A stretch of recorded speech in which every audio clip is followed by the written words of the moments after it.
Oh my goodness. I can't believe we got a couple of haters in the house. What is up, everybody, and welcome into the DNVR Nuggets podcast. Do I have to? Yeah. It feels terrible. I want you to know. Oh, wow, Eric, where are we? We've been transported into the future. Oh my God. It's an area I like to call a temporary place. This temporary. Can I fix that really bad air horn for you? Yeah, Do you have an air horn? What do you mean fix it? There we go. There's the energy. Our brand is really bad mouth air horns. Just FYI. Yeah, actually, I hated that. Yeah, that was way too. Have you ever seen the show? First time listener? No, I don't really like the show. Sorry, guys. Presented as always by DraftKings Sportsbook, America's top-rated sportsbook app. You guys can see we are here in Studio X. Studio X, a temporary studio. Lots of renovations going on at the bar. Very exciting renovations. Mm-hmm. Very exciting renovations. The bar itself has changed already, I already see. That's true. Yeah, People want to know. People are like intrigued by this. Like I'm telling you, going to be a completely different bar. Yeah, it's true. We did a podcast on the Denver Sports Podcast with the new management group talking all about renovations and with Brandon Spano and all the good stuff. So you guys should check that out. You should always check out our TDSPs, the Denver Sports Podcast, because I think they're really cool. And we've actually been refining what those sound like over the last little bit. I'm excited. I think they're always a really cool one, and that one in particular was great. If you want to get a little bit of a sneak peek, little appetizer about what's coming down the pipe for the DNVR bar, a.k.a. the greatest bar in America.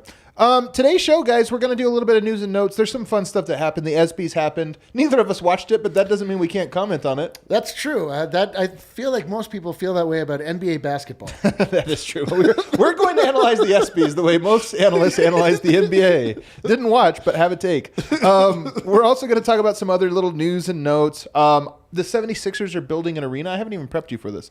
The 76ers are building an arena, and I think it actually is very interesting, not because we care about the 76ers, but because I think the deal is very similar to what Denver has planned for their for the future of their either facility or trading facility or both. Okay, I'm interested to find out. Yeah, so we'll find out that together. But the meat of the show, you guys, today, the real important part, we're going to have a haters guide. Oh, my God. The dust is settling. We kind of see, I'm going to ask Eric, the ultimate hater. I'm going to ask him, like, on a scale of 1 to 10, 1 being your undying love for the Nuggets and 10 being your absolute hatred for... who's my... currently, Ali, plug your ears. The 76ers, really? So if 10 is 76ers, where do you fall on the hate scale for every team in the NBA? That one should be a lot of fun. But let's get into our first story here today. The ESPYs happened last night, Eric.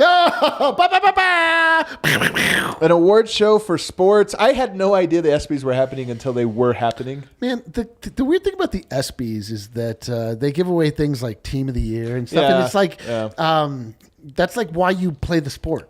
To find that out. You know what I mean? Like it's like it's so true. There's so much, the greatest part about sports is that it's subjective to a point, and then there's a right answer to the argument. Like there's a lot of things that I mean the worst part about the sports discourse are things that can never be settled. So you just fight who's the GOAT and Michael but stuff that's like what happened last year, you're like, they have the trophy. Right. They were the best. Yeah.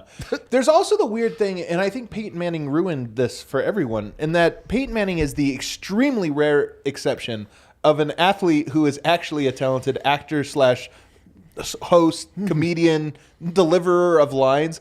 Steph Curry had last night. You've seen the clips, I assume, at least. I have seen the clips. Yeah, yes. the clips. You watch the highlights. I have a fully formed opinion on There you go. this. I thought Steph did a great job of trying. He did do a great job of trying.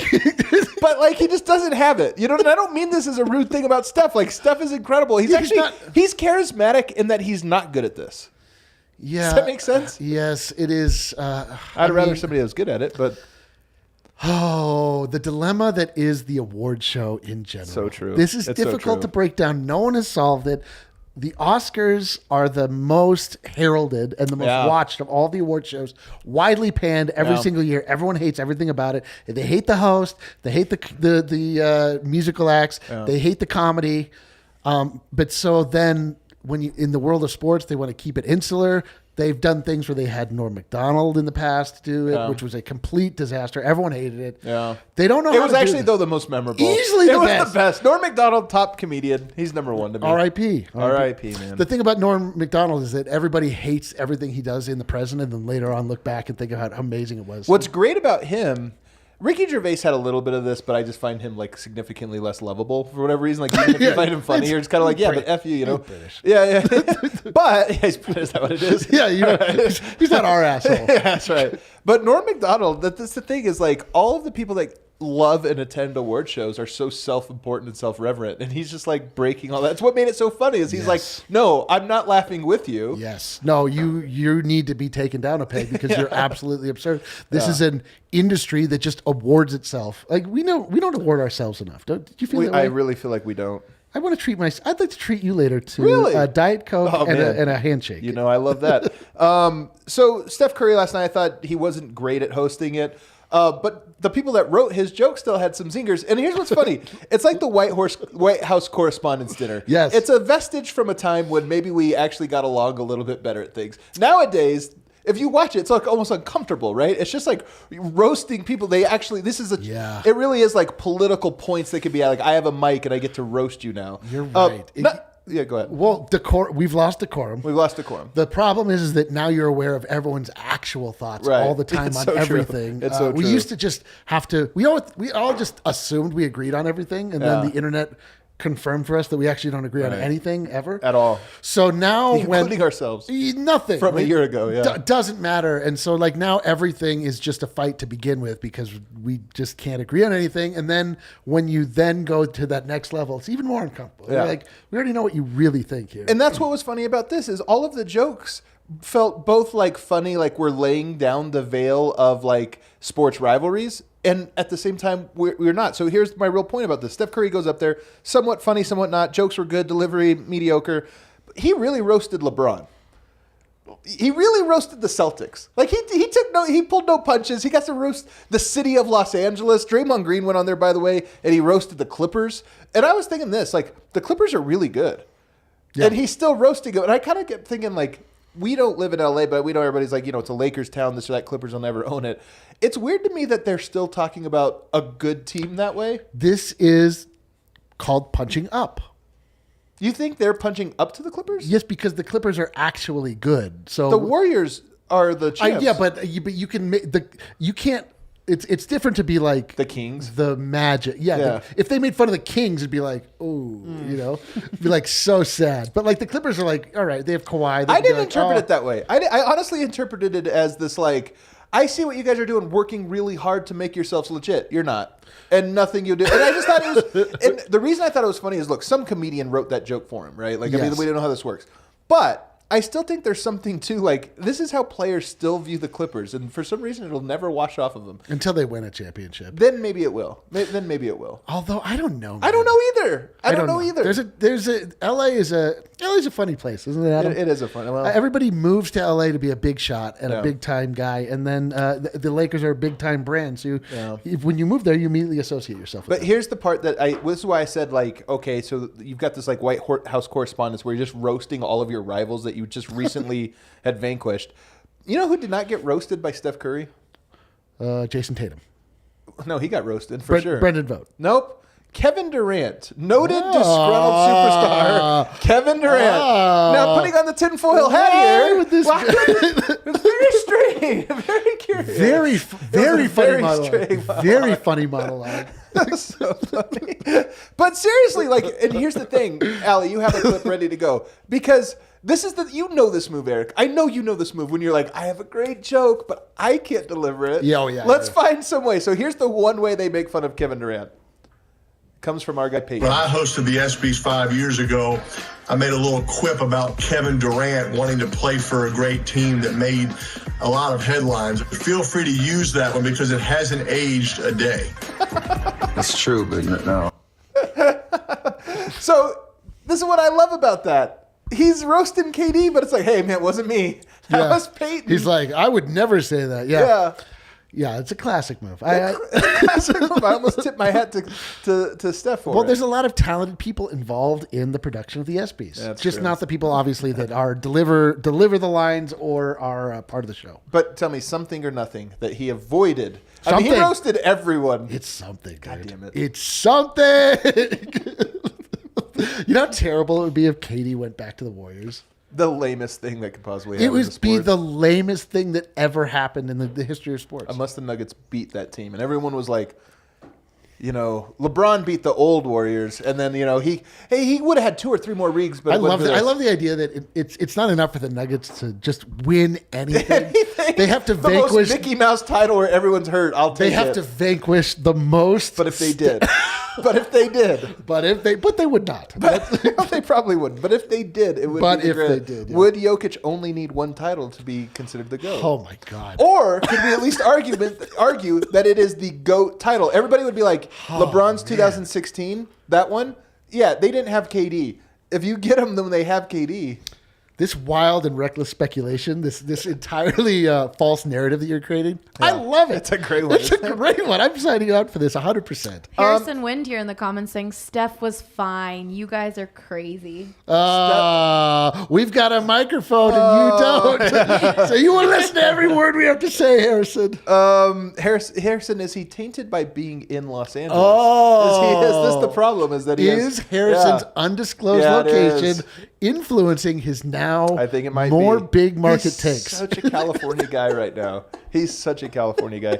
I don't know if you guys saw this one over the weekend, but Quickly, do we have to start calling him the Santa Anta Winds? so dumb. But yes, we have to. Don't worry, I interrupted the show for that. It's I appreciate that you did. Joe Lacob, noted owner of the Warriors and Ayn Rand super fan, he is fined. That's an important detail here because he was fined by the powers that be for speaking the truth. Well, his truth at least. He went on. It's actually hilarious. Orwellian, is it not? People don't know this. So he went on Andre Iguodala's podcast, and this is where he made the comment that the NBA, it's unfair. This luxury tax, it's unfair because, of course, it hurts him more than anyone. Although, to his credit, doesn't care. He keeps spending ridiculous, copious amounts of money. And by the way, he's not the richest owner. He's not even close. Yes. And yet he's still doing this. Nonetheless. He goes in and complains like, it's unfair what they're doing to us. The NBA just straight up fined him. Now, I want to say there's a lot of layers to this story. I know you have some good takes on it. My number one thing, anytime we have any of these people on, a player, a person in the front office, somebody on the coaching staff, my first thought always is like, it'd really suck if I just cost Michael Malone $500,000. Like, he'll never talk to me again if I accidentally entrap him. Well, that's a good reason I'm never on those shows. Because there's a monetary risk involved. On like some innocuous comment too. You're just what did you think of Durant? Durant stuff is really annoying, right? And they're like, yeah, $50,000. $50,000 right off the top. You're like, Jesus. Yeah. Isn't it funny that just everything is the same thing everywhere all the time? Basically now his complaint is the complaint of the billionaire as far as U.S. taxes are concerned. Unfair, being unfairly taxed. He doesn't like we're paying any taxes. more than our fair share. Yes. But it is the whole discourse is. He named his dog John Galt, which, if you don't know, is one of the main characters of Ayn Rand's novels. Yeah, Atlas Shrugged. So he is very into this anti-taxing philosophy. That's rough, it's core to who he is. That is rough. He really is like Mr. Burns would be a great way to describe who Joe Lacob is, but a winner. Mr. Burns won with the softball team when he got all of those players. So I guess he is Mr. Burns. That's perfect. But so your point when we were talking about this a little bit before the show, we did the show before the show. This is the NBA's way of he has a good point. We can't let it get out. Yes. That's the thing is that they're like, yo, listen, obviously the public is going to side with you on this. You can't taint the discourse and have the court of public opinion weighing in. Right. We can't have the details of this can't come out of Stephen A. Smith's mouth. It can't be retweeted by Brian Windhorst.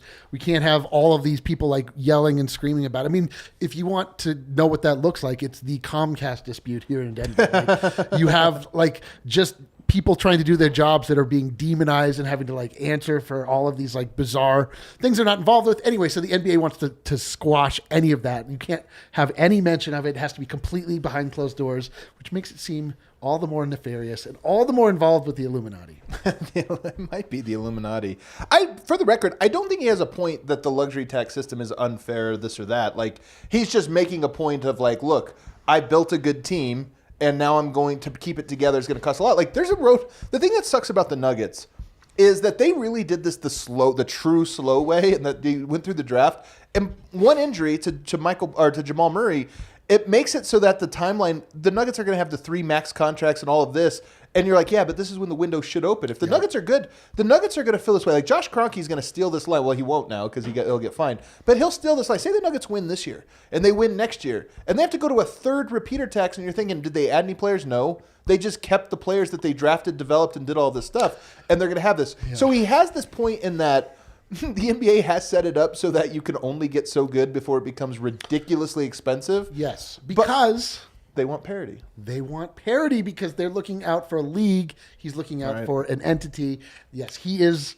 This Also, if you want to talk about unfair, the Warriors are unfair. The Warriors happened to get Kevin Durant's free agency in the 1 year where the cap spiked because the players didn't want to do smoothing, and that's the only reason he has the super team. So he's done some smart things along, but also cut this enormous break. They also are in a very desirable location. Yeah. They also are in a place that is where the money in that location is so completely just out of whack as compared to, say, I don't know, Utah or Denver, Silicon Valley being there, like the amount of money that they can just generate, the amount of money. Silicon Valley piece is actually important because this is another thing that people don't understand about the Warriors. Everybody understands you want to go to LA because who's there? Hollywood, all the actors, like you can be in movies and commercials and industry, but also supermodels. Like the parties are 100 times better because the women are more attractive and it's summer all the time out there. So that's an advantage everybody understands. Silicon Valley has a business advantage there. Yes. Like Kevin Durant invest in Uber. Yeah, Kevin Durant is significantly wealthier than most people realize. In part, I mean, he's had some good business partners, made some great moves. I'm not trying to take away from him. Obviously a great player. But that was augmented by his 3 years he got to go to the Bay and just be like everybody's first call for, hey, we have a can't miss opportunity. Listen, we have been party to, we've known of, like Andre Iguodala's investment group talking to tech firms about like when you're there, you know, like the business is based entirely off of relationships. Like you talking to people who have money, they want to move their money around. You're there. You're top of mind. Absolutely. I mean, so they have a million built-in advantages, but they do have this one disadvantage, which is that it's going to cost them a lot. They have no soul. They're not cool like they're not cool. Are the Warriors cool? Oh, we'll get to that. We'll get to that soon here in a little bit. The last one I have here, Charles Barkley, maybe moving on. A very preliminary, but maybe moving on from inside the NBA. I gotta say, man, like I've gone through my Barkley cycle. There was a time when I didn't enjoy him and I got mad. And it's still annoying some of his takes. But now, like really over the last like 7-8 years, you kind of just go like, dude, the guy's like so good at this, man. He's so funny. To lose him would be a bummer. Honestly, I think the NBA losing him, it would be irreplaceable to the NBA. He is now iconic. He's been around long enough, as you say. Like everyone has gone through a Barkley cycle. You hear him first; he sounds very dumb, just in the way that he talks. But then he says the funniest things that you're just not expecting, which are so like much quicker and much smarter than you expect from him. And then then obviously he's one of the greatest players to ever play. He knows a great deal about what's going on the basketball court. But then he also has just like he's an old head that like doesn't care and is annoyed by the new guy. So it's just like all of these levels of it's all of it. Yeah, but then he's just like everybody's uncle, just talking shit all the time, but like on the biggest show in the world, and it's like always entertaining. There's always something where you're like, oh my God, like what did this guy just say? But you love it. Yes, if he moved on, it'd be terrible. If you were just left with like Shaq without Barkley is just like he's the worst. Just honestly, like a mean, like he's just like a dick. Yeah, he's right. But he has to have somebody. He's like all of Barkley's worst qualities. I've never thought Shaq was funny, even as a player. Everybody always be like, you know, it's this or that. I think he has the secret. You know what Shaq has? If you laugh, people, and this is like a total Nathan Fielder thing. If you laugh, other people feel compelled to laugh. That's like a peer pressure. Don't be the one to stick out. So he'll tell a joke and laugh the loudest, and then everyone else laughs along. I'm telling you, it's Shaq's secret. I agree. I've tapped it. The Charles Barkley is the closest thing they could have to counterbalance the presence in the NBA that Shaquille O'Neal is. And Shaq is like so deeply prideful, which is his problem. Yeah, he's so insecure. You can't like make fun of him for some reason. Like, but Chuck can because he's like, Shaq is one, whatever, but Charles Barkley was a better player I'll fight this. Then Shaquille O'Neal. Shaquille O'Neal's just a big guy. Like this is, I'm talking about skill. Like Charles Barkley possessed more skill than Shaquille O'Neal. Charles Barkley was like Zion. He also was a freak athlete. Yes, but he could make shots. Tim Grover said that Chuck was more athletic than Michael Jordan. He was insanely athletic, and he could make shots, and he could do everything on the basketball court. But the point being is that, like, if you lose that, then Shaq is just bullies everybody. It'll be like Adam. Yeah, on me. This set. That's right. I am. Is that what you want? TNT, watch this show. That's the worst. Nuggets fans, your home for Denver sports coverage is partnering with a leader in sports merchandise and collectibles. The DNVR team has teamed up with FOCO, just like Fort Collins. It sounds like it, but it's not actually related in any capacity. It warms my heart every time that somebody says in this company glowingly says FOCO. FOCO, FOCO, FOCO to secure your access to the best collectibles and gear around. Celebrate the Nuggets' back-to-back MVP. His name, Nikola Jokic. Let's go. He's the MVP with the Jokic MVP bobblehead, or you can also go and get the Joe Sakic one, or even better, the best one they have yet. And 9 of them total. Avs players holding up the cup. They've got Kadri. They've got Landeskog. They've got McKinnon. They've got Makar. I'm still waiting for you to say something that's better than back-to-back MVP. Well, there's nothing better than that. But you prefaced it that way. Well, they're holding the cup, so that's why. Okay, well, listen. We all have our own thoughts. Any of those are great. Head over to foco.com, F-O-C-O, foco.com, or click the link in the YouTube description below. Use promo code DNVR to get 10% off of non-pre-sale items. They got all kinds of cool stuff there. Bobbleheads, absolute goat. Check them out. Also want to tell you guys about the presenting sponsor of this show, DraftKings Sportsbook. The action never ends at DraftKings Sportsbook, especially this summer with tons of ways to bet on all your favorite sports. You can feel your fandom and feel the heat of the season like never before. Plus, right now, DraftKings Sportsbook is giving new customers risk-free bet up to $1,000. That's right. If you make a first bet up to $1,000, and if it doesn't win, you get another shot to cash in. You can throw down on the major action of golf. Golf is the best thing to bet on right now. Baseball, you can also bet on baseball. MMA, plus you got same-game parlays, so you can make multiple bets on the same game. Best of all, DraftKings is safe, secure, and reliable. Deposit and withdraw your cash whenever you want. Download the DraftKings Sportsbook app right now. Use promo code DNVR, make your first deposit, and get a risk-free bet up to $1,000. That's promo code DNVR only at DraftKings Sportsbook. Minimum age and eligibility restrictions apply. See show notes for details. You know what DraftKings is for me? It's an ATM machine. It is an ATM machine. I've only made money on DraftKings. Really? Over the course of my life. You've only made money? In aggregate. Oh, okay, I got you. I've not won every I was bet. like, wow, that's really impressive. You've been with me every night. That's We've so lost true. many bets I've together. seen you cry before, right there with the phone in your I'm hand. an emotional person. You are very emotional. I'm also You very write fragile. eyes. All right, segment 2 here. We'll make it a little bit shorter one because we want to get to the haters. But I know that's what everybody's tuned in for. Real quick, shorter segment here. The 76ers have a new building that they just announced they're going to be building. First of all, Eric, guess. They're starting a new construction on a new building. When will they move into this new building? I just want to give everybody's expectations, make it appropriate See, here. what is this year? 2022. This is 2022, and it's the Philadelphia 76ers. It is the 76ers. And it's happening on the East Coast. That's an important detail. Yes, it is. Okay. Building on the East Coast, bit of a nightmare. People don't realize this. Building anywhere in America right now, a nightmare. Okay. So I'm going to say, you said it's 2022, right? 2022. I think they're going to play 2022 this year. They're going to build it that fast? Wow. I don't understand anything. I Ali, would guess 5 years from now. Ali, when do you think the 76ers will move into their new arena? Do you already know? Yeah, it got sent in my family group chat. Oh, did it really? Yeah. So you know. 2031. Yeah. Wow. So exciting new development. This is how things go. We're going to have it ready here in just under a decade that they will move in. So the reason I bring this up is, you know, the Nuggets and Josh Kroenke, one of the things that came out of his presser was his thing about practice facility. It's been on our radar. Guys, plans. We don't have anything to share just yet. Plans are in the works. When I heard that, in addition to some of the notes on River Mile, as well as another development, I believe, just to the south of River Mile, which is going to be where some of this Kroenke-owned development is. Those plans, the reason he can't share the information with you, even though they might have been in the works for 4 or 5 years, Right. is because these projects, for a myriad of reasons, are decades-long projects. I will say, though, their lease at Wells Fargo Center expires in 2031. And they don't start for like 1 year before they break ground. So really, it's only going to be like 7 years of construction before. It's not going to be a It's full like 9. DIA. It is like DIA. It totally is like DIA. Man, I know. It looks cool though. I brought it up on the I don't know. The mock-up of it. Imagine though, if you will.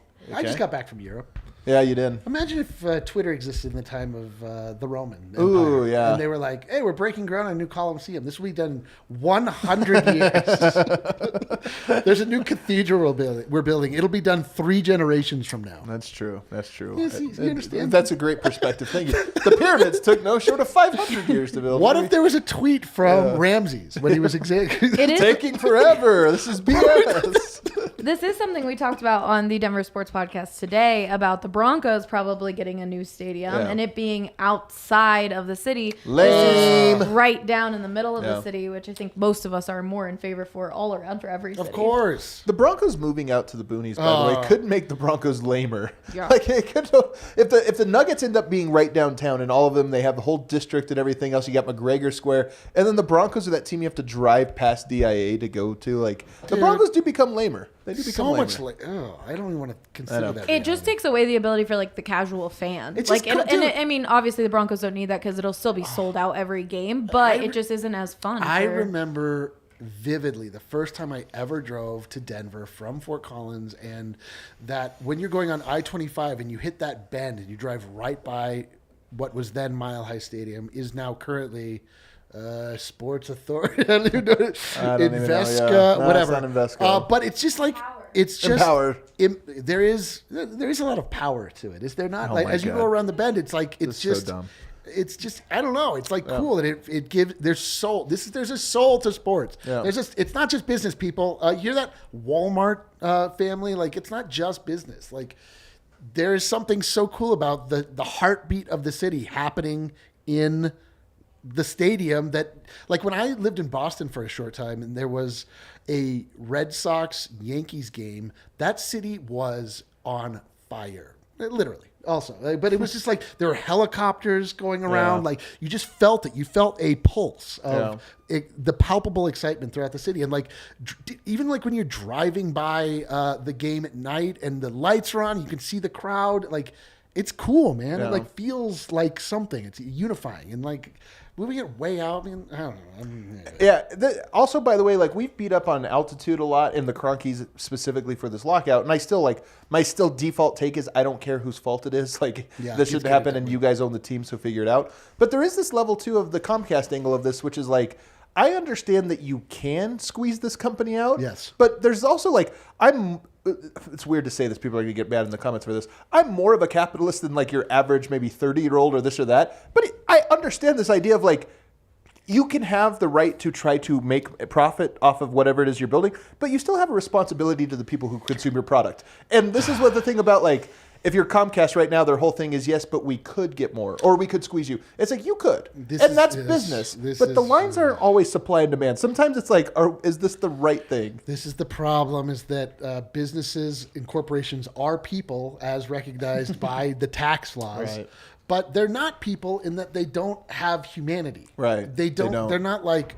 The question is not like should we do this? Right. It's like, and it can't, like if you're talking about raw capitalism, it can't. You're like your only obligation is to yourself. When and I your say tax these and words your- are all loaded, all I'm saying is I understand a company's right to want to maximize profits, but it has to be weighed to me within the like what is the Yes, broader of thing, course. and that's why like moving out to DIA to have a football stadium might actually make some financial sense or maybe logistical sense or it's whatever. art versus but science. it's just lamer. It's just objectively There are lamer. things that are not quantifiable. Well, Vibes. for So getting example. back to the 76er thing and why it pertains to the Nuggets, privately funded arena. So this is not going to be taking on taxpayer dollars, which one, wouldn't fly in Philadelphia anyway, but two, I feel like is kind of, we'll see how the market turn changes everything, but I feel like we're kind of in the era of privately funded arenas. I hope, fingers crossed. Of course. There's nothing more absurd than the idea that owners ask for people to pay for their own stadiums. Oh, but it'll bring money into the It is coffee shops, Eric. the biggest scam It's of so all dumb. time. It's the dumbest. Again, it's because it's what you can get away Of with versus what you course. should get away with. It's a local developer. So here's the story to the 76ers. And again, I'm kind of taking bullet points from the ESPN article today that I thought was very good. If you want more information, you can go there. They tried to do this at a place called Penn's Landing, which I take it as like McGregor Square of Philadelphia. Is that more or less accurate, Allie? Yeah. Penn's Landing. They tried to do it there. It's not there now. They tried to do a development there and it fell through. And they said, they had to learn some lessons from this. So behind the scenes, They tried to get this approved earlier. It didn't work out. One of the big things that they learned from that experience, they hired these people from New York to do the development. And they're like, they just didn't know Philly. Right. They didn't know, it's not just that they didn't know the soul of it and they didn't make it, but they also didn't know how to navigate it. They didn't know the right people to pull on. So who did they end up getting for this new one? A guy named David Adelman. Funny, not the same David Adelman, but ironic name there anyway. Diehard 76ers fan. Season ticket holder for like 20 years, and he's been a real estate developer for 10, 15 years in the Philadelphia area, so he kind of, like, this is what he does. He just happens to be this. And this is a quote from the article. He says, honestly, when Penn's landing happened, I think one of the shortcomings was they realized there was no Philadelphia person running the process. And no disrespect to New York or anywhere else, but, like, you need local. And I just love this one. And Adelman, he calls it a legacy project that he can, like, he's going to build this, and when he passes on, his kids and grandkids will be like, my family built this building. So there's like this thing to it. Cheesy as it may be, to me, I actually love this. And I hate Philly. I hate Philadelphia. I hate the 76ers. He's asking people to trust the process, is he not? He's asking, but he's also saying, and this is one thing I think the Cronkies can do a better job of, is I don't always feel like the Colorado fingerprints are on their teams. Like, I feel like they need more Colorado people in the building. Yes. But this is an interesting thing of saying, like, one of the main things we learned from our previous failure was we need we need Philly to be the ones driving this. And I read that and I go, 9 years from now they're going to have a great little facility. It's going to be nice, isn't it? Oh my goodness. Joel Embiid will be retired for 7 years at that point. Jesus. It's going to be beautiful. That's what the chat's saying. That Joel won't even play in that. I mean, it's probably true though. But this is what I was talking about with the training facility when Josh Kroenke was like, we have plans. I was like, guys, if they have plans, but it's not actually going now, Yoke will be retired by the time that these plans come to fruition. So it doesn't matter. It almost doesn't matter. But nonetheless, I don't know what the Nuggets' plans are with that River Mile or whatever the development is that is going to be on Elitch's that's not River Mile but adjacent to it.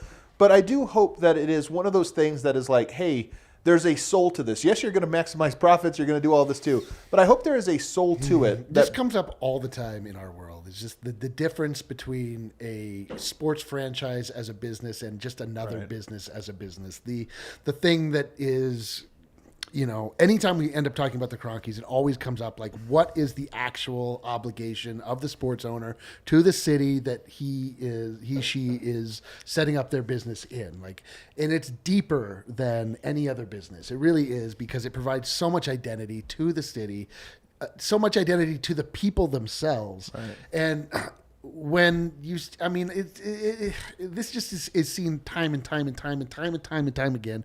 Every human,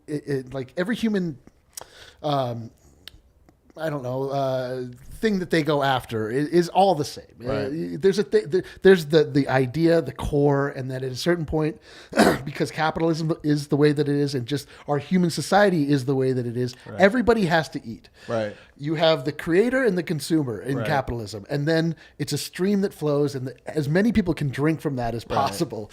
And so, like, it just, things get watered down. The soul gets lost. And then you want to make sure you can have as much water flowing as possible, as many people can drink from it, and things lose their way. You just hope that people in charge of things that are so monumental to things outside of just capitalism recognize this and make choices based on this. So I was on Reddit earlier today, on the Nuggets Reddit, and somebody had a post on there about DNVR. They're like, I love the content, I love everything, but does anyone know how they make this work? How does this work that they're doing this? And it's kind of funny, man, because what you're talking about here, these are like the management team of DNVR really is in this room here. I mean, there's other people too. RK's not here, but Ali behind the camera here, but behind it doing this.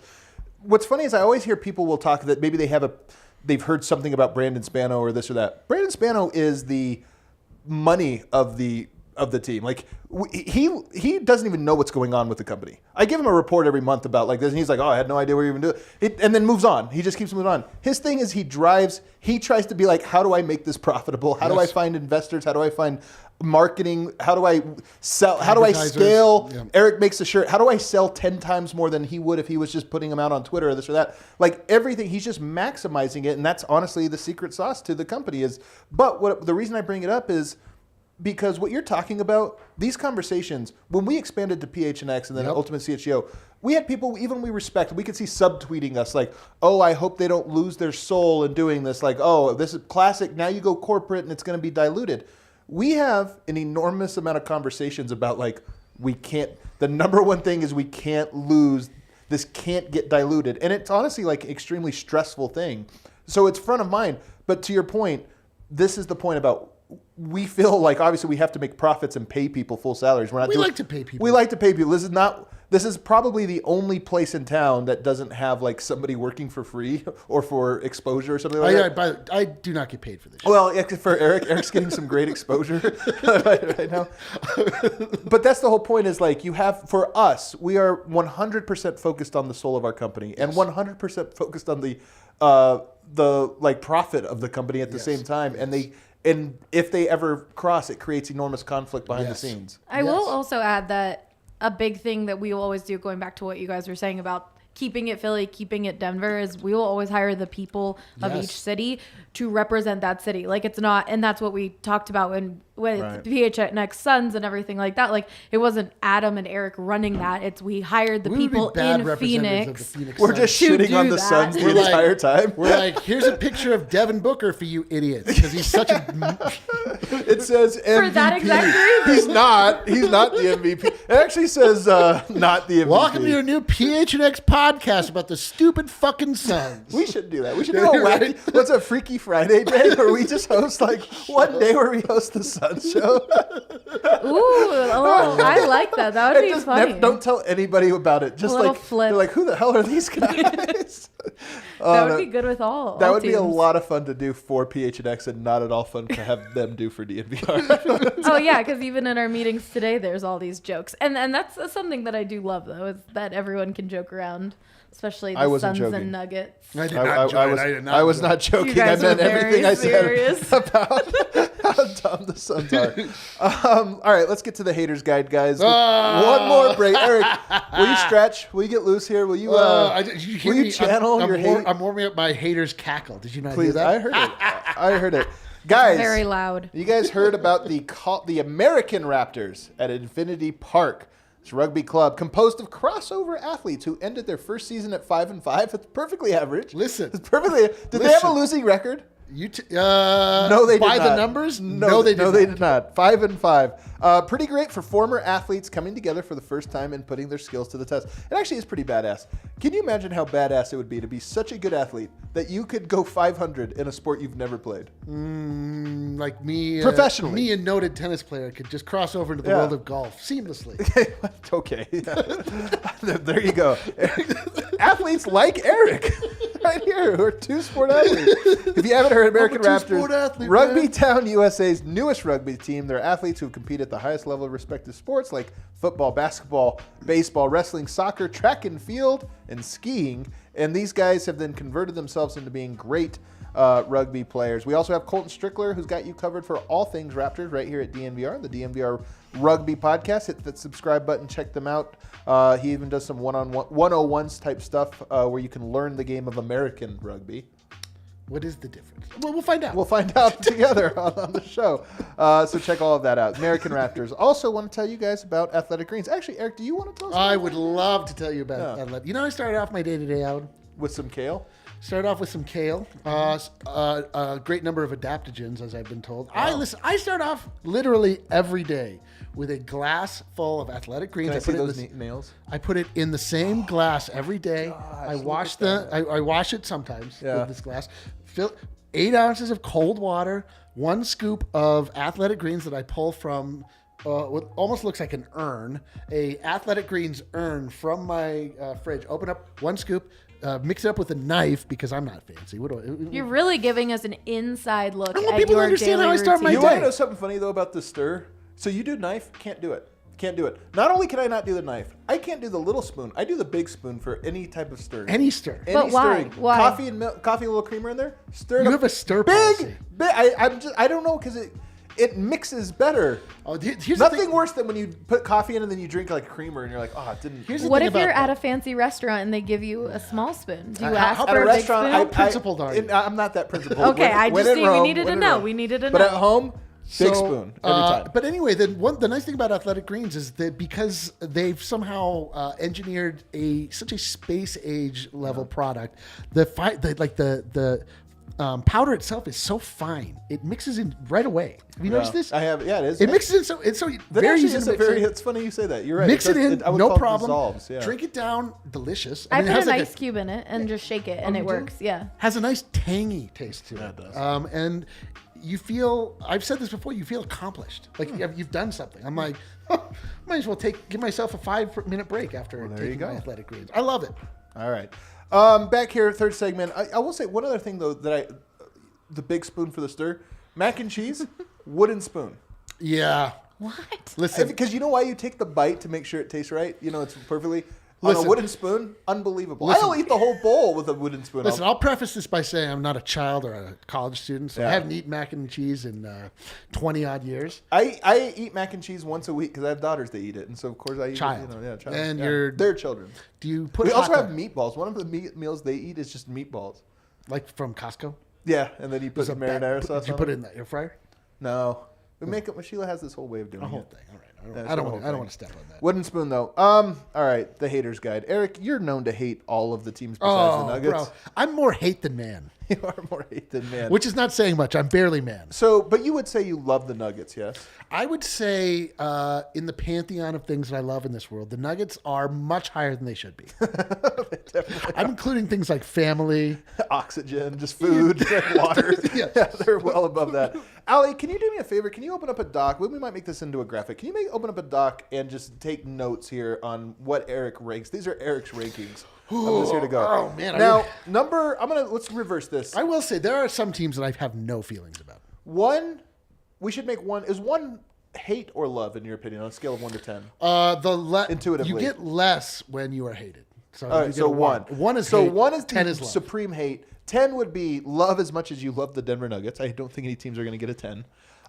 I'd be surprised. I would be very surprised. So we're going to go in order. The Miami Heat. Miami Heat, they are a 3.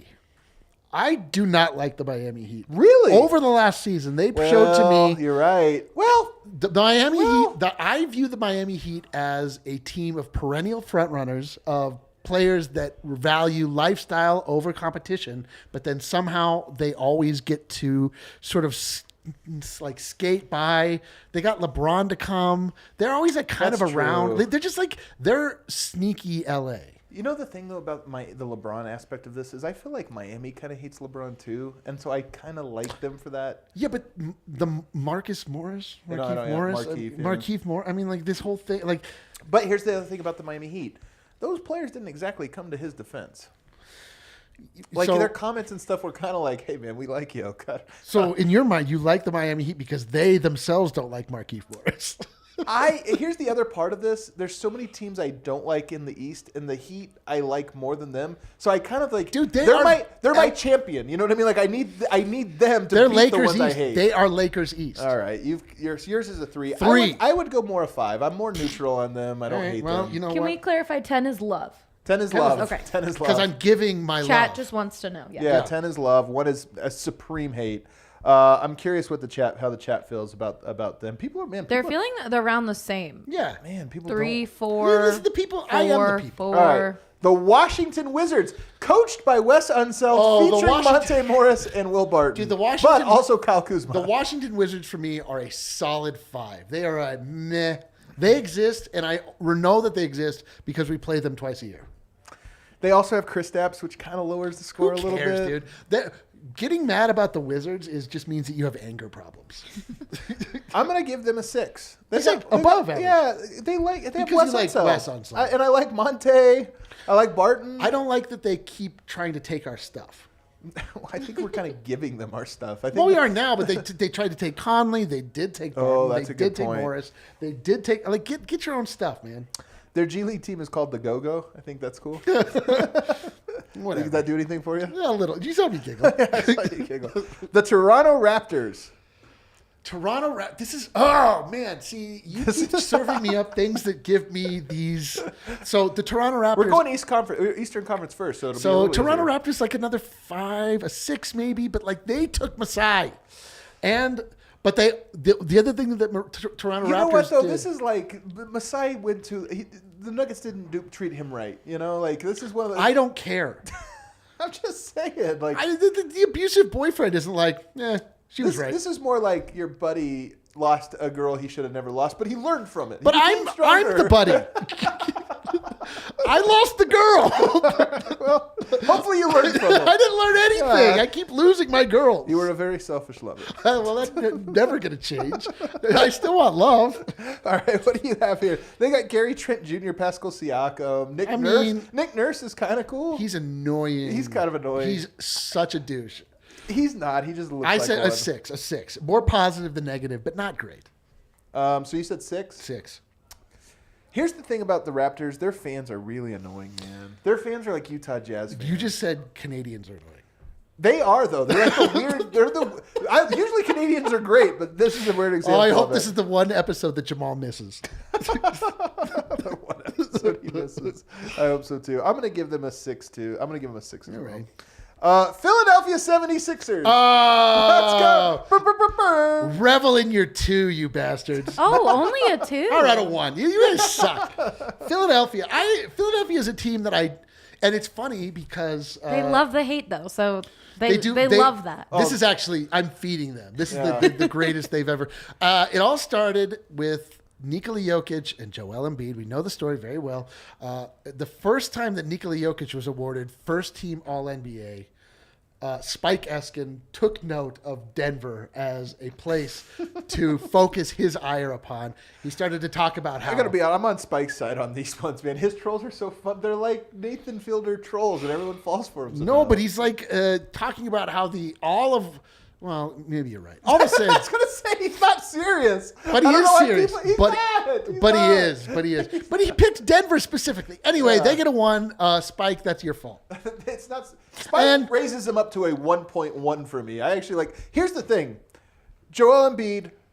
Kind of a phony. Kind of a phony. Daryl Morey. Oh my God, are you kidding me? Like this guy makes basketball the lamest version of itself possible, even though he's good at his job. And then you've got James Harden, the most. Oh my God, I forgot about James Harden. You have James Harden. So to me, it's a 1.1. I bumped him up just a tiny bit, but they have so many qualities I hate. I hate them. They have a lot of qualities. I hate them. Absolutely despise. I'm with Jimmy Butler. I hate him. I did have to lower your volume. Are we back to normal? No. No. Okay, so we're gonna stay at that level. We're still in the Eastern Conference. He's already this heated.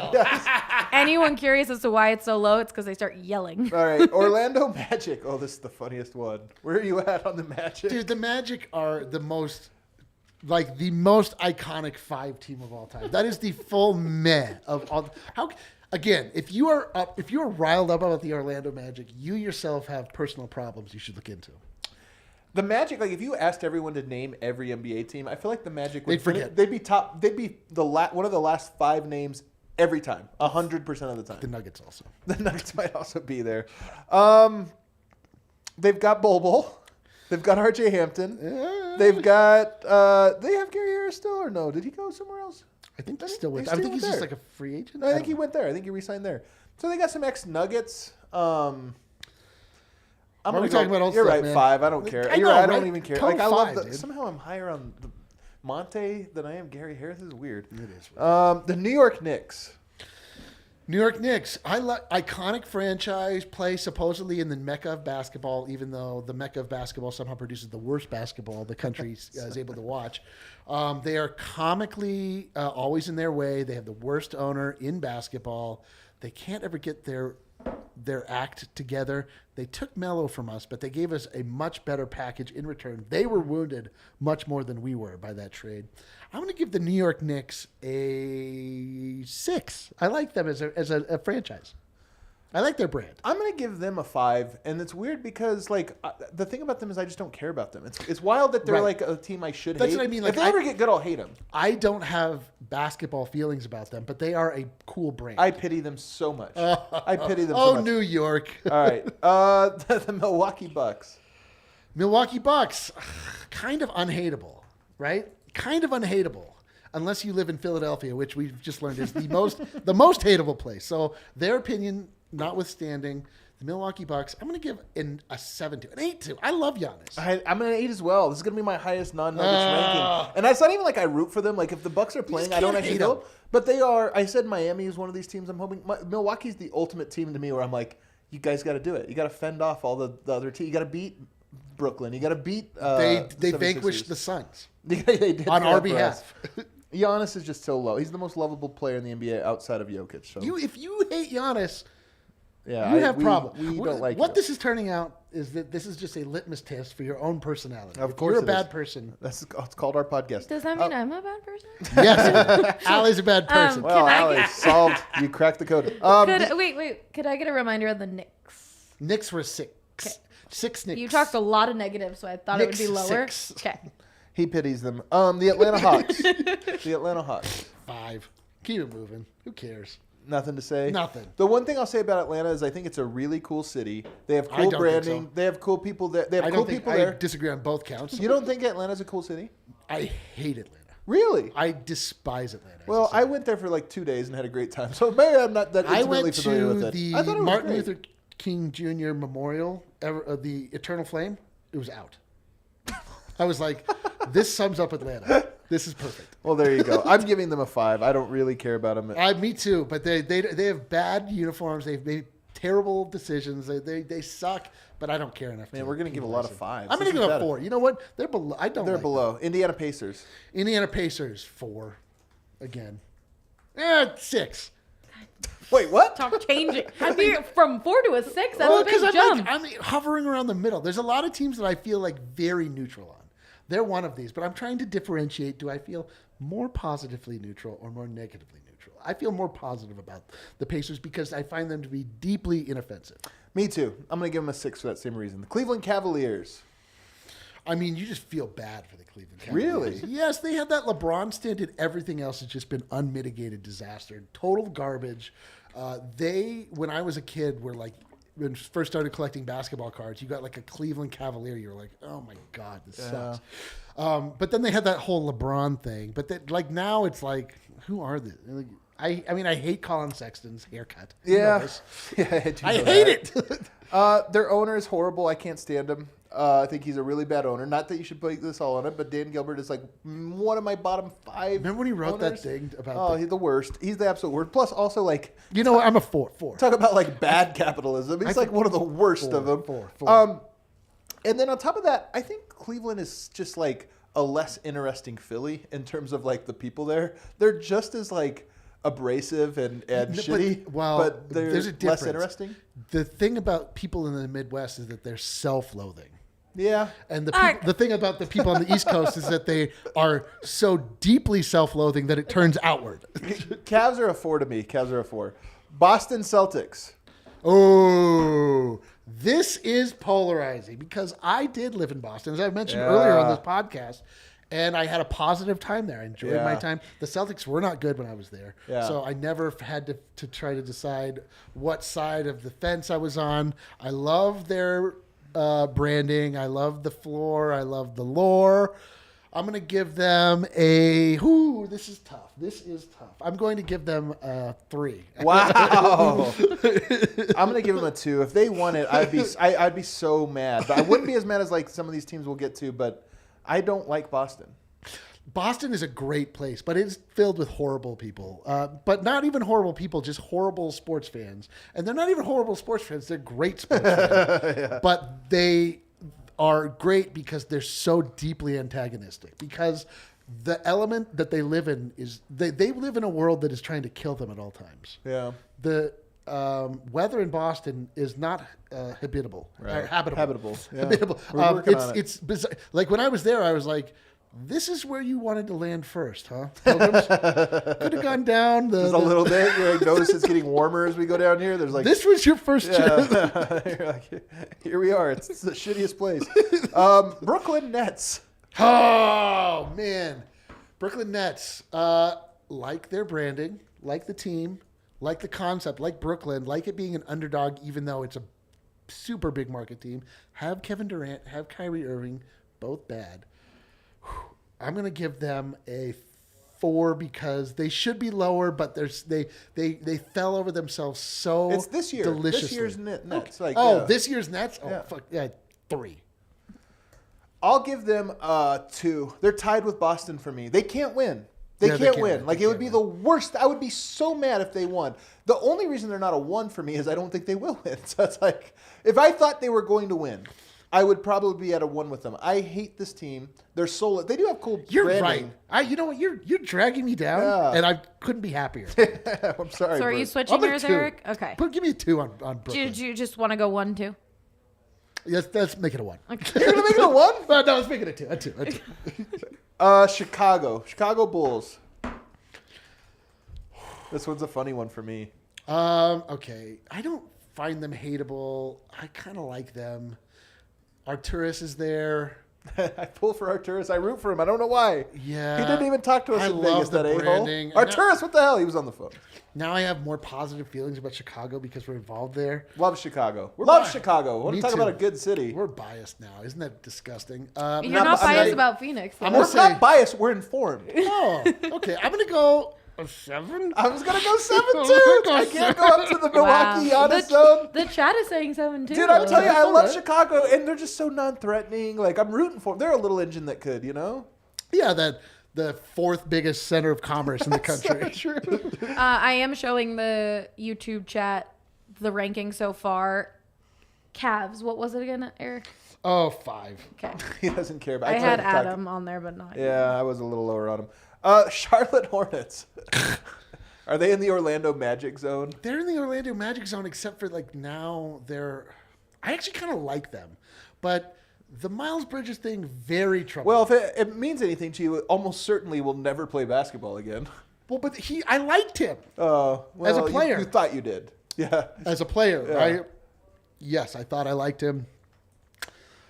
Oh, He's not on. You LaMelo. can't factor him. He's not on the team. If they had a freaking Deshaun Watson situation where they're like, God damn it. hold on, But as a team, I kind of liked that team. I was kind of pulling for that team. LaMelo. I'm gonna go 6. I'm gonna go 6. I'm gonna go a 5. I just don't care about this team. They're in the Orlando Magic to me, where I'm like, I don't even notice them. All right, fine. Detroit Pistons. This is gonna be a tough Wow. one. So And I know Jeremy he- Grant makes Yeah, me so angry. He's not even there I anymore. know, and the residual effect. They're so terrible. They have Cade Cunningham, very interesting player. They actually have some reasons to believe in that squad, but they just seem so down and dumpy all the time. Is it worth my hate to give to a team like the Detroit Pistons? How much hate do I have? I have a lot. Well, we But- haven't even got to the West yet. Where Oh, we're you're right. really I got to hate. conserve my hate. gotta- I'm going to go 5. I would go 4 on Detroit. It probably is a little bit just the Jeremy really hated Colorado and Denver in particular, and Man. and then like choosing Detroit, you're just kind of like there's something And then he about ended up in Portland. it. And then yeah. So Detroit, it's a 4 for me. It's a 4. It's All a right. 4. All right, you ready to get? This is where it gets tough. I hope I saved up enough hate. I hope you did too. We wasted a few bullets there earlier. Memphis Grizzlies. Oh, man, this is tough. Dude, because- last year my Memphis was like a 7. I'm just telling you They right were now. so to set fine. the stage, 7.5 last year for the. Their vibes were like, oh, man, why don't we get to follow a team like the Memphis Grizzlies? And then the offseason happened. And Ja Morant has a Twitter account. Did you know this? I did notice. And now I find them insufferable. The light switch flipped off so quickly for me with them. I'm going to give them a 4. I rooted deeply against them. 2.5 for Whoa, me. 2.5. I'm so anti the Grizzlies. It breaks my heart. It breaks my heart because I loved the Grizzlies very recently, but I'm down to a 2.5. I can't do it. Dallas Mavericks. This is a weird one. This is a really weird one. This is a Rorschach weird test. one. How do you feel about Luka Doncic? You think that's all it is? Yes, There's it's the same way we No. evaluated the Milwaukee Bucks. No, you've got Jason Kidd there as well. You've got Mark Cuban. You've got the city of Dallas. You got a lot of things to factor My here. problem with the Dallas Mavericks is they think they're up and coming, but we're up and coming. They think they're us, but we're us. I don't think they think they're up and coming. Oh. They think they have Luka, which is true. Well, yeah. So I'm going to give a 4. I think I don't like Dallas. Well, that's on the don't like side. I think I don't like them. I think I'm a 3.5. 3.5. Oh, Yeah. so you that deep preponderance took half a point off mine. That's right. That's right. That's exactly how that works. Oh, you want a toughie. Oh, These boy. are all toughies. None of them are tough. These dude. are all toughies. Minnesota Timberwolves. Oh, 1. Hate. Really? I hate them now. Oh my Not god. expect a 1 for the One. Timberwolves. Are they really a 1? Screw them. They took Conley. They take everything. And they put together a preposterous lineup that might work. And if it works, it's going to be unstoppable. And if it doesn't work, Tim Conley has ruined that franchise. They're going to want. Man, screw you, Alex Rodriguez. Screw you, all of you. I've met more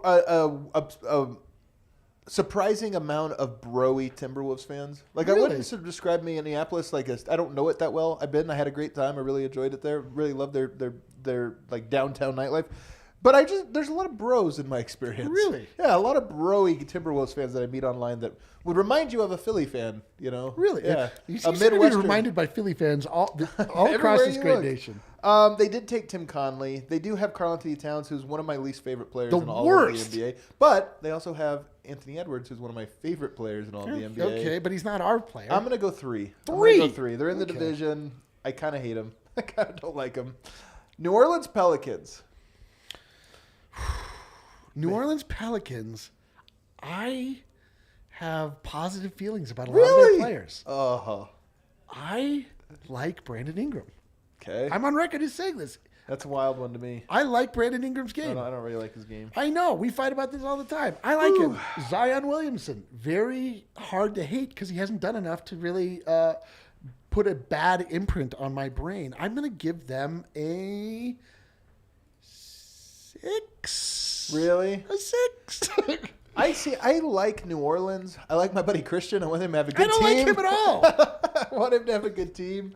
Who else do I like there? I like Willie Green. Oh, I'm a 4. A 4. I'm a 4. Okay. Yeah, I'm a 4 on them.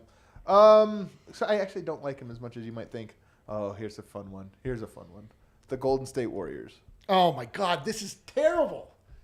The Golden State Warriors. Oh, this is classic heart versus head. Oh, I can't Classic wait. heart versus Let's head. see who D-Line listens to. I won a lot of money because of the Golden State Warriors last year. I recognize their greatness. I bow before it. I love watching Steph Curry play basketball once the Denver Nuggets are out. I enjoy the Splash Brothers. Draymond Green is a generational talent. They play in the same conference as the Denver Nuggets and represent the biggest hurdle to our ultimate goal. They do. I am going to give the Golden State Warriors. Oh boy, I'm really learning a lot about myself right now. I'm going to give the Golden State Warriors a 6. I feel more positive than negative. I'm gonna give the Warriors a 7. Oh my God, I'm telling you, my thing is I want to be it's like a noble kill. You know what I mean? Like it's a noble battle. Oh, I can't believe I want myself. to beat them, and I will respect and tip my hat to them. I'm so disgusted by myself. I can't look at myself in the monitor right now. They're good, man. They're good at what they do. What can I say? They're I'm good at what they do. disgusted. All They're right. If they get KD, they're going to be down to like a 1 again. Like it'll just be one of these ones. Where you're right. It's not even. I'll actually only lower them to a 3 because I won't care. I'll be like, you guys are too disgusting. I for was me to hate. so I'm not mad gonna- at them when we played them in the playoffs. And then afterward, it all washed away. I don't know what happened to me. God. They're slick, that Warriors team. Look at us. The Oklahoma City Thunder. 5. Who cares? They're like the Orlando Magic. I mean, I should hate them just because they're the zombie Celtics. They still Yeah. or the Sonics. They Yeah. but they're so ineffective. Like who cares? I'll go, Josh Giddey. I'm You gonna mad go. about I'm gonna Josh go Giddey? 4. Really? I'm gonna go 4. You're mad about Josh Giddey. They're doing this tanking thing. This It's but they're not tanking. They're just No, they are. stockpiling. Well, you're right. they're You're doing right. a trust You're the right. process You're thing right. that I just feel like You're right. is bad, and so I have to root against them a little bit. I will say I watched a Nuggets game in Oklahoma City once, and it was awesome. Everybody was so nice, like the nicest place I ever been. I couldn't believe it. That raises them up to a 4. Los Angeles Lakers. Oh my God, 0. Keep going. Moving on. Do we have to discuss? We this? really don't have to. 1 is the lowest we can go, so I'm going a 1. If The we one is had a place I could put them that wasn't a 1, if you want to say 0, we can go. I'm 0. going to go 0. All right, I'm go the 0. The Lakers are the most loathsome loathsome company in the world. I don't know if they're a company. Whatever they are, they're just the worst, absolute worst in every conceivable way. I hate them ethically, for ethical reasons. Yes. Also, just enjoyment and personal Philosophically. reasons. Philosophically. We hate them aesthetically. Oh, so we hate aesthetically. them spiritually. Yeah. And like I don't just want them to have a bad season. I want it to be the worst season. I would like the Staples Center to collapse on itself. Oh, Preferably wow. without people Without in there. anybody in Yeah, there. without Allie, people without in there. anyone in Come there. on. Unless it was full of Lakers fans. And then No. no, I didn't mean that at all. Empty arena. Jeez. The Lakers, I honestly don't know if I have hate in my heart for a team like I have the Lakers. I just don't know if I can do it.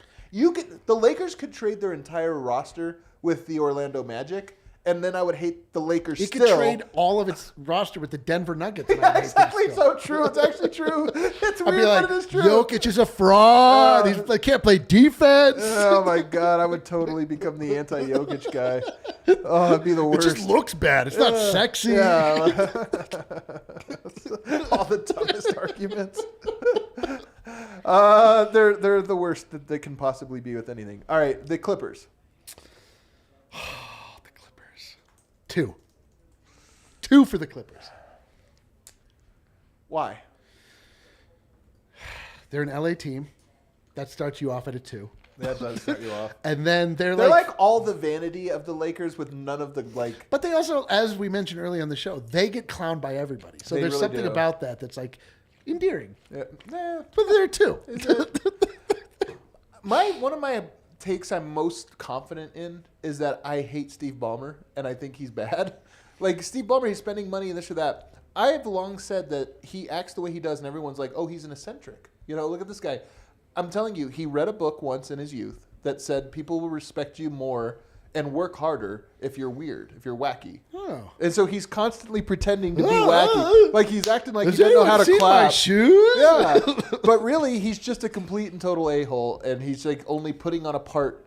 The way, like, Joe Lacob has a quote one time. Ethan Strauss interviewed him, and he's like, he was ignoring me and looking off in the distance, and he's like, "This is something only a billionaire can understand," or something like that. I feel like that's Ballmer. That's Steve Ballmer. He just thinks he's something that he's not. Yeah, 2. He just arrived at the right place, right time. They are 2 for me as well. I hate them. Also, they have Marcus Morris. Oh, 2. Phoenix Suns. Oh, man. Boy, is this tough. It's the easiest one for me. Boy, is this tough. It's not tough at all. We just have, our worlds are bigger now, are they not, Adam? We're just. No, the world is so big.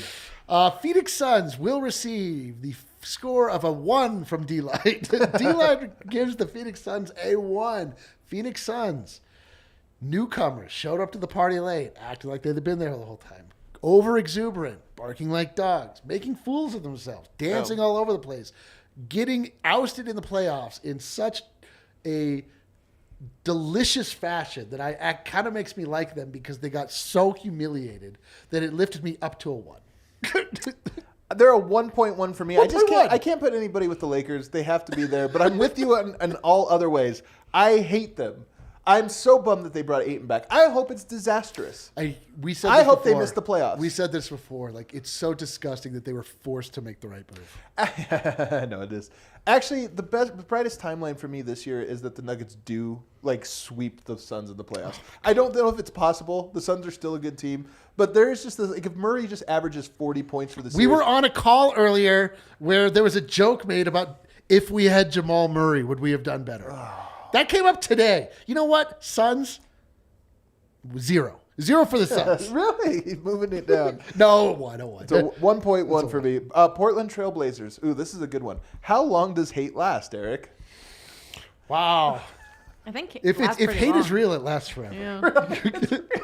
That's how you knew it was the right hate. If there's a girl you hate, you just push her away for the rest of your life, Adam. You never bring her close. They still have Nurkic. They also now have Jeremy Grant. They are a bit of a they're a little bit of a tragedy, so it's like enjoyable, which makes me realize that the hate is real with the Portland Trailblazers. I grew up going to Portland every summer when I was in high school, and it was the most magical place. You were in high school for 3 summers. Yes, I went 3 years in a row, and I was able to drive myself. And You drove to Portland. Yes, every year. And it was beautiful. I had the greatest time of my life. I have a deep, deep affection for the city of Portland. I've never hated a place more than when we were playing them in the playoffs. And They're the the people in Portland were chirping at us in ways that I was like, this is... I would say that this is embarrassing, but you clearly are so far below that concept that I can't even ascribe it to you. You are sub-fan.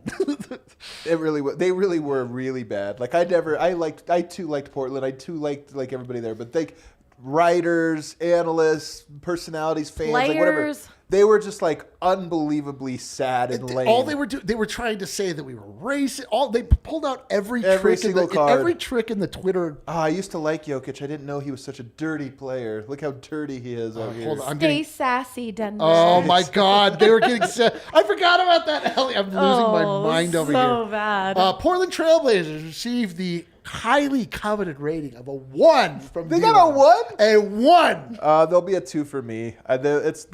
I might hate him again if we see him in the playoffs, so that'll only be a thing. Sacramento Kings. That's a 5. You don't care about them? I mean, they beat us every year, which is annoying. Like, Rashawn Holmes is somehow, like, the most potent nugget killer that's ever lived, but, like, who cares? I mean, like, I'm a 6. A 6. You feel positively about the. You know what it Sacramento is? Kings. They have real fans, man. They have real fans, and I respect that about them. Like Great. Did you see the stat that came out? I saw this on Reddit the other day. You know who's real fans? Philadelphia. It's true. No, that's not really true. Here's the thing: no player currently in the NBA has ever faced off against the Kings in the playoffs. Because they've never been in the playoffs. They haven't been in the playoffs in so long. That's so wild. 20-something years they haven't been in the playoffs. So it's pretty wild. 20 years maybe. San Antonio Spurs. Whoo, San Antonio Spurs represent the exact way we want basketball to be played, to be run, to be managed, Maybe to be Tim coached. Tim Duncan did. All this. They are a small market team that have achieved very high heights and have not gotten the recognition that they deserve for that run. They've had one of the best coaches of all time, and currently they are just sort of like mired in. They're just sort of like wandering around. It just feels like even when we matched up against them in the playoffs, I didn't even hate him. I was like, hey, good game. Yeah. Good. Hey, you beat us that time. Good job. So I'm going to give them a 6. I feel more positively than negatively about the San Antonio Spurs. I'll give them a 6 as well for all the reasons you outlined. But I will say that I do think there is a little bit of this that we are learning they got credit for something they didn't deserve. Much like the Nuggets. I was going to say, this is every team. Right? Like, no one can take credit for Jordan. No one can take credit for Kobe. This is what I'm saying about the Spurs. Is we're like, man, the Spurs style. They get guys in the building. It's like, no, they just played with Tim Duncan. It's possible. It's going to be the same with the Nuggets, where we're going to be like, man, they've done everything right for 15 years. Then he's going to leave, and it's going to be like, wait, we suck again? Like, hold on. What happened to the family we had? Or, but they got developmental. We do it the right way. David Robinson. They're just smart. They're savvy. Yeah, that's a savvy organization. Utah Jazz. Yeah. Oh boy. We're almost done. Oh boy. Only Utah Jazz have become another tragic figure in the NBA. What is going on? What's going on there? They realize that their format that they put together, their theory on those two players that could work together and you could build a team around them was false, and now they are destroying. It also helped. It helped that those two players hated each other. Didn't help at all. So now they're completely imploding. They're completely going into rebuild mode. They're going to be very loathable because they're run by Danny Ainge. Oh, yes. And now it fits though. And now they're going to have doesn't it fit? Yes. Doesn't it feel like he belongs? Yes, he seems way more Actually, Utah. I think he's. Did he go to BYU? I think he's Mormon. He went to BYU, so maybe that's why we're saying I'm sure that's why. Yeah. But also Dwayne Wade is part of the ownership. Yeah. They released what is widely regarded as the worst uniforms of all time. Oh my god. Like we're gonna rebrand into something stupid. I'm gonna give them a 3 for the Utah Jazz. They're a 2. Come on, Utah's one of the teams you hate them. I just hate them. Like I hate them too. You're right. They're a 2. I'm gonna give them a 2. They're a 2. When you're right, you're right. Thank you. Beating them, like I'm telling you, if the Nuggets come back a 3-1 series against the Memphis Grizzlies or San Antonio Spurs or whatever, it would hit, but it wouldn't quite hit like it did that it was the Utah Jazz. It just hit so perfect. What are the Utah Vanquished? Jazz? Exactly. The Utah Jazz are they're an era bygone era. I can't believe we're ending on this team because they're pretty unremarkable to me, but the Houston Rockets. Oh, I hate the Houston Rockets. The Houston Rockets get a 2 for me. That team, I I hate how they play. I hate them. You gave Utah a 3 before lowering it to a 2. You just go straight into a 2 on Houston. I hate the Rockets. I hate how they play. I hate You hate their Jalen hair. Green. You hate- I you hate hate Kevin Jalen Porter Green's Jr.'s hair. hair. I hate every. They went from James Harden directly into this new loathable era. Allie, this really comes down to the hair. He's acting The like there hair are is, reasons. I mean, It's not. I can have my own motivations. At the end of the day, it's my ranking. I hate the Houston Rockets. I hate everything that they're about. They have been Tari terrible for Eason. years. I love them. I'm going to give them. wait, no, you got to end with 2. the most obvious one, the Denver Nuggets. Oh, Denver Nuggets? 4. I will say, the Nuggets to me are a straight 10. I think every year of the Jokic era, the Nuggets have been a 10. Now, if you would have asked me this in 2015, like right as the season began, I'd have been like, I don't know, it's like a 6. You know, like I kind of like this team. But little did I know Jokic was going to be our Lord and Savior, and every year since has been perfect fun. Perfect fun. If you asked me how much I like the Broncos, I'd be like 9.8. You know, it's not a 10. I like them a lot right now. They could win me over.